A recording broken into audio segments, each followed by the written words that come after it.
Africa, obviously. Give you this? Oh, sure.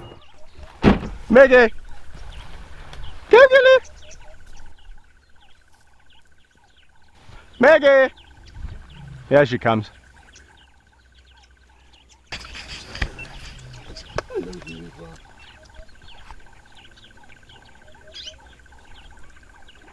How you want, sweetie pie? Slowly, slowly, slowly! Oh wow! Where have you been? Where have you been?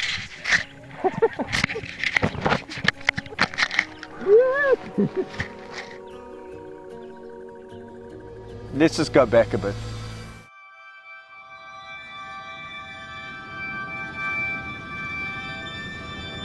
I lie down there next to them and I just think, you're just so beautiful. What would I do to make you better? I can't.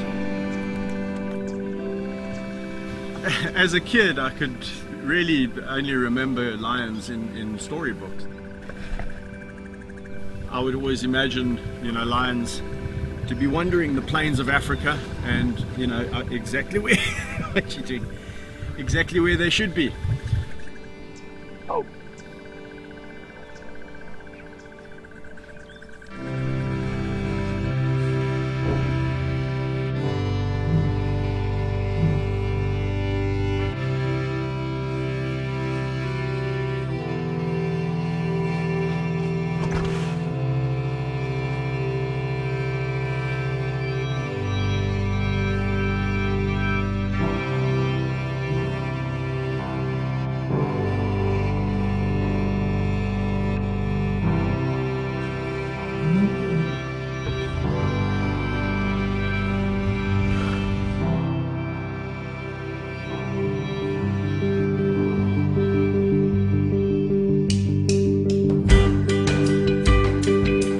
Give them a good chin scratch. They're very happy, content cats. Hyenas, it's the neck. So if you scratch a hyena's neck, they really love it. What do you say about that? People around the world still think that Africa is this place teeming with game. Iconic archetypal Africa. Sure. And it just doesn't happen. When a species disappears from a habitat, one's got to look at why. Talk about any species, you've got the same dilemma. Habitat loss. Habitat, habitat, habitat. Even reserves like this, the area is not big enough. You could drive for days, nothing. Oh God. Not a single animal. Wow. For miles. What I have been able to do with my unique relationships is capture people's attention. It's about trying to see numbers in the wild increase and trying to figure out how we're going to achieve that. Just ignore her, she's fine. If we Googled your name right now, what would come up? The Lion Whisperer would come up, and there'd be more than likely several pictures of me doing pretty much there'd be several pictures of me pretty much doing what I'm doing now. Do you see yourself as a lion whisperer? There's a phrase that people coined because of the relationships that I have, the ability to interact with these animals without having to make them submit through fear, then yes. Here's my big boy. Here's my big boy. Hello, here's my big boy. Hello, my big boy. Oh, that's nice. Hey. What have you guys been doing? Where are you going? You must be nice. To pinpoint what I specifically like about a lion is extremely difficult. There's something about the black on the back of the ears. It's very soft fur, completely different to the rest of the body. Oh la la ma. Oh, they're so nice.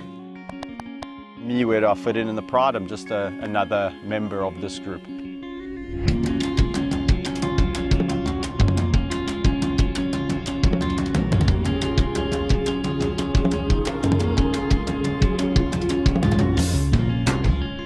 lions don't really have a strict hierarchy like most would imagine. Whether it's a male or a female, I don't know how they see me, but I definitely fit in as a lion.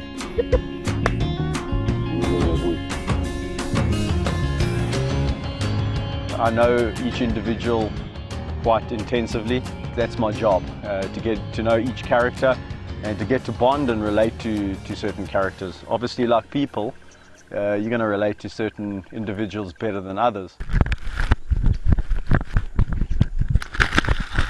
The other one's got the camera.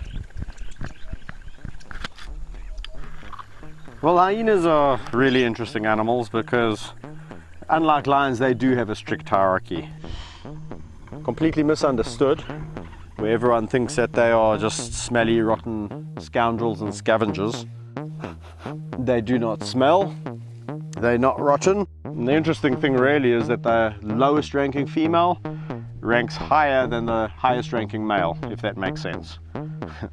So it's quite an interesting little society. I'm just going to get a job, I'll roof around with them, walk a bit with them. I'm going to introduce you guys. Hola there, Woody. Let's go and see the others. Come.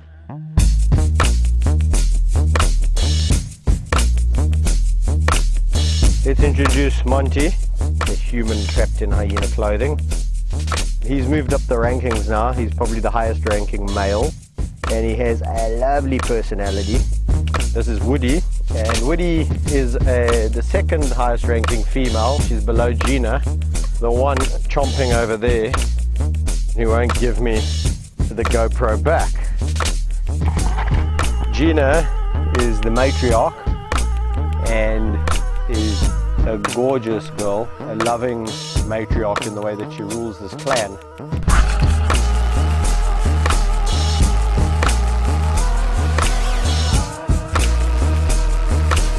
With the hyenas, you've got to be pretty high up in the ranking. With some clans, I've found in the past that I'm right up there, literally on a par with the matriarch. And then in other clans, I scratch my head. No, Gina. Having worked with them for about 13 years, I'm only beginning to scratch the surface. The lions would kill me if they heard me say this, but for survival, I would rather be a hyena.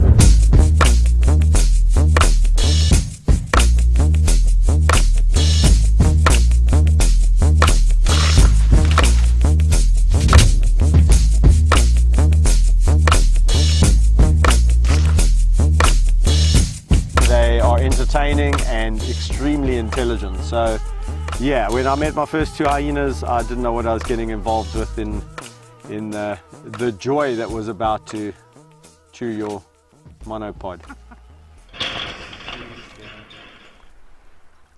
I'm gonna try and see if I can conjure. Where's Woody? Oh yeah, they are. They're hiding behind this bush, huh? Keeping an eye on us. Why are you two being so naughty? Oh yeah, my girlie. They're almost like saying, you should be here. 1, 2, 3.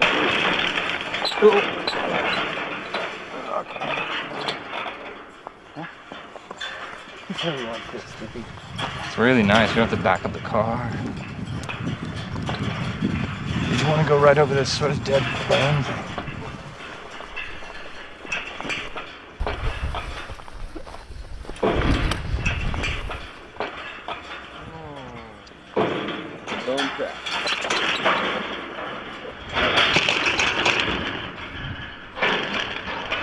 How about their personalities? Like they have such a cartoonish like face and character. So people generally see a friendly side and they go, ah, and it lulls people into this false sense of security.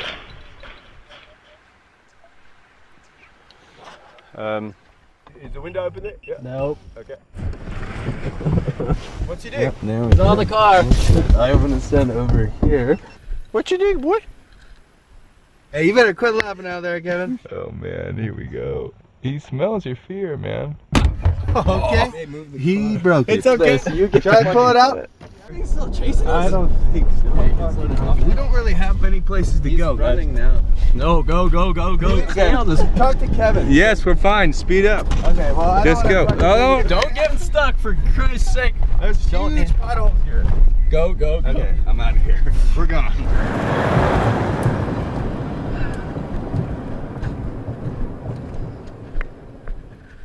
the interactions have always been boisterous. They've never bitten. People go, well, how do you know that one day is one day, you know? I've seen people with incredible relationships and it ends in tears. Because I know them, I don't react. So I've almost learned to detune my reactions. Slowly. But you tell somebody, don't react. And then the thing goes, I go, wah!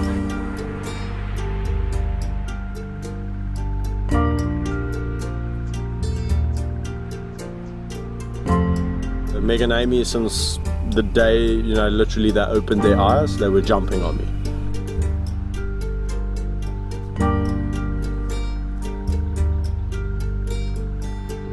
People said when they get to a certain age, you're going to have to stop that.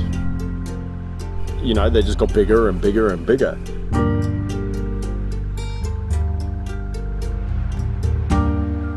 The most incredible thing about them is how we met. I know their mother intimately, and she didn't want to look after them. Picks them up by the scruffs of their necks and dumps them in the water bin. I grabbed them out the water and hand raised them. No two lions are the same. To me, it's like looking at two different human beings.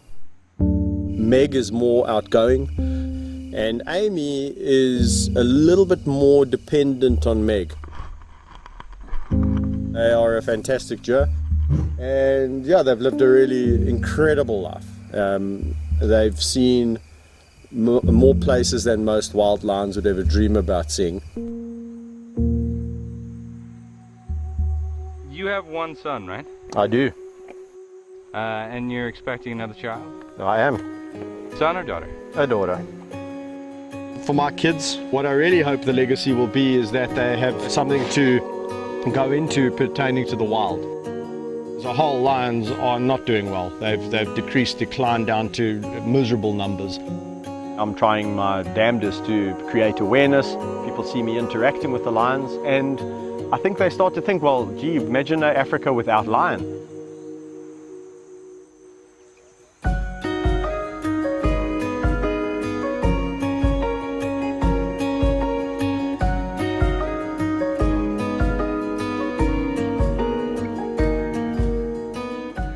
If we carry on along the same path, we will not see lions in 20 years. When my last lion dies here, we'll probably be talking about the last lions been seen in the wild. We don't need clever humans coming in and telling the animals how to do what they know how to do naturally. Giving back habitat and restoring habitat. That would be utopia. We want to set a precedence to tell the world that we love our iconic species being